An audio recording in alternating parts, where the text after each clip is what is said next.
October 10. As of the release of this video, Victoria 3 is only 15 days away from being 3 years old. 3 years really isn't that long in the grand scheme of things, particularly when we're talking about Paradox Interactive, a company that will keep its primary game on life support throughout the decade when video games typically only have the lifespan of a hamster. First off, let me say, happy birthday, Victoria 3. You have brought me great joy over these past few years, but at the same time, you have also brought me a great deal of frustration. Rants like these typically only exist as outlets for situations or problems that I have encountered that are quite literally game-breaking for me. That is why they are very far and few between. I don't actively go out and look for subjects to rant about. These are purely gut reactions to problems that I have had to face on my own while doing my playthrough. Today's gut reaction is sadly one made up purely out of disgust. I say disgust because this is a problem that has existed since the very initial release of Victoria 3 that still hasn't been resolved, despite the fact that it has been one that has already been solved. Well, they solved it for the players, not for the AI. In their quest to prevent players from gaming the system by abusing permawars that would cost the enemy AI endless amounts of money, war exhaustion from casualties and other means causes the war score to tick up rapidly for players. In fact, it's gotten so rapid that wars that players would have normally won end up as losers simply because of how unfairly overbearing the system has become. Yet, does the AI get this? No. No, they do not. In fact, the AI is perfectly capable of having permawars, whether it's a bankrupting permawar that destroys a great power because Prussia mobilized 400 troops while their 10 ships are completely incapable of grabbing a piece of the Greek coastline, or a cut-down war that'll begin in the 40s and end in the 80s because nobody is capable of navally invading Britain, while Britain is completely inexplicably unwilling to navally invade them back. For the most part, this is a problem that only affects the AI. In fact, it can actually make the game a little bit easier for players should issues like this happen because, again, this can actively bankrupt great powers. For me, it prevented Prussia from ever forming Super Germany back in 198 when Super Germany was a guarantee every game. It also caused Britain to be so busy with their permanent cut-down war that they never intervened in any war I caused along Indochina. Of course, though, there is a dark underside to this problem that it seems Paradox has failed to recognize and players are rarely running into, yet it still exists to serve as a potential game breaker for the players who do run into it. Confederation and Federation are Canadian and Australian actions that require a country to have nationalism, 50 relations with their intended federating target as well as Great Britain, higher GDP than their intended federating target, as well as not having the 2-year unifier cooldown. But both federation methods also require you to be at peace. Now, that shouldn't be a problem because even if Great Britain does get into a war, you're not going to get dragged into it, right? Right? No. Wrong. Colonies, unless they're otherwise specified by military exemption, are dragged into every war.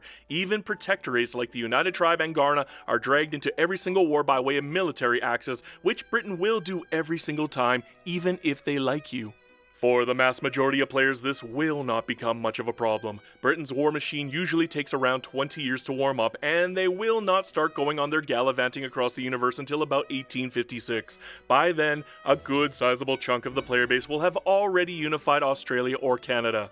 What about the United Tribes and Ghana players? Due to their woeful technology at the start of the game, they likely will not even manage to get nationalism until about 1856, let alone even start unifying their neighbors. That is where Permawar becomes a problem. You, being a protectorate minor tribe, will be drawn into every single war despite likely not having enough troops to even fight the Dutch East Indies, let alone the whole world in a cut-down war. This is, again, because the AI, when it is the overlord to a player, is hyper-aggressive and frankly, suicidally cruel.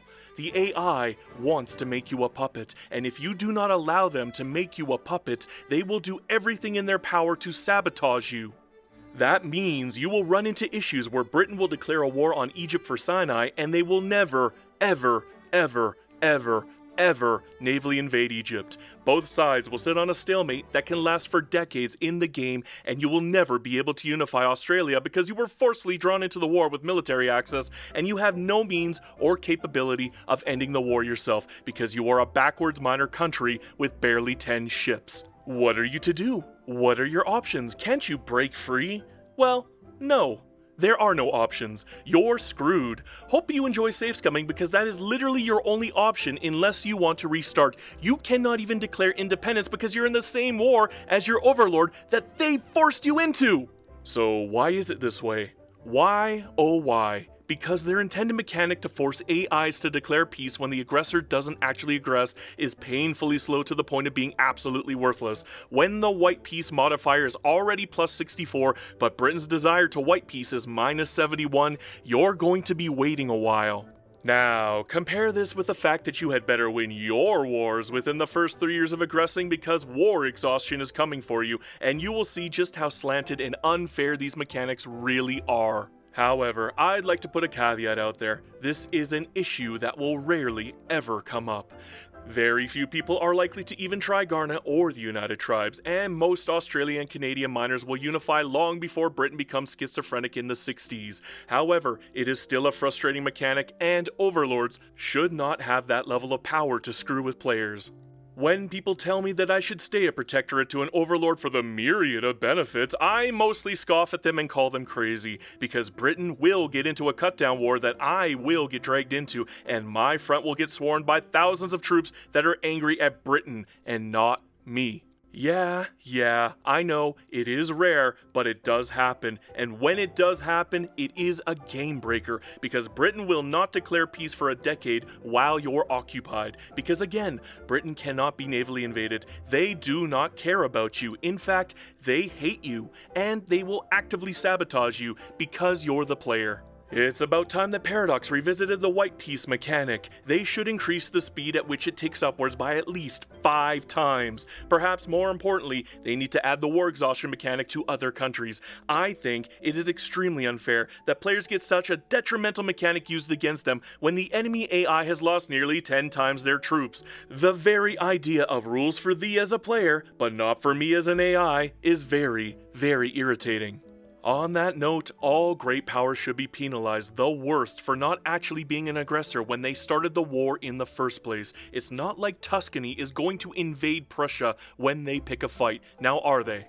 We already know that Paradox has the capacity to kill Permawars, as they've already done it for the players. But at the same time, I think it's time they got off their arses and did it for the AI too, because in the current state of Permawar still existing, game breakers still exist to entirely kill the games of players. Either that, or remove the must be at peace requirement for federating countries, or allow protectorates, colonies, and puppets the ability to declare peace when they've been completely occupied, or just, allow them to declare independence in the middle of a war, okay? Anyhow, thank you for taking the time to listen to my whiny little TED Talk. I hope you still enjoy playing Victoria 3 in spite of it. Just always remember, Hail Hydra Cat.